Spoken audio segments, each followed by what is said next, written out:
আসসালামু ওয়া রাহমাতুল্লাহি ওয়া বারাকাতুহু। মার্চ ফর গাজা এই শিরোনামে আগামীকাল শনিবার 12 এপ্রিল সোহরাওয়ার্দী উদ্যান অভিমুখে বাংলাদেশের আপামর জনগণের পক্ষ থেকে নিপীড়িত নির্যাতিত গাজাবাসীর সমর্থনে যে মার্চ অনুষ্ঠিত হচ্ছে, আমরা সকলের প্রতি উদাত্ত আহ্বান জানাবো। আসুন আগামীকাল দল মত নির্বিশেষে আমরা নিয়ম শৃঙ্খলার মাঝে থেকে আমরা আমাদের এই সুশৃঙ্খল সমাবেশকে সফল করে তুলি। আমরা বিভিন্ন পয়েন্ট থেকে মার্চ করে আমরা গাজাবাসীর সমর্থনে সোহরাওয়ার্দী উদ্যানে আসব। সেখানে বাইতুল মোকাররমের খতিব আল্লামা আব্দুল মালেক সাহেবের দোয়া মোনাজাত এবং তার ঘোষণাপত্র পাঠের মাধ্যম দিয়ে আমাদের এই কর্মসূচি ইনশাআল্লাহ সমাপ্ত হবে।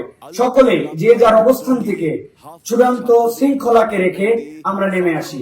আবহাওয়ার বৈপরীত্য আমরা অনেকাংশে দেখতে পাচ্ছি, কিন্তু গাজাবাসীর সমর্থনে এই আবহাওয়া, এই প্রতিকূলতা, এই বৃষ্টি কোনো কিছু ইনশাআল্লাহ আমাদের বাধা হয়ে উঠবে না।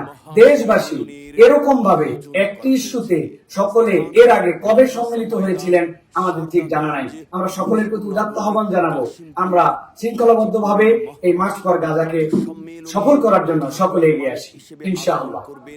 বুখারী শরীফের আখিরি সবক প্রদান এবং কোরআন ও হাদিসের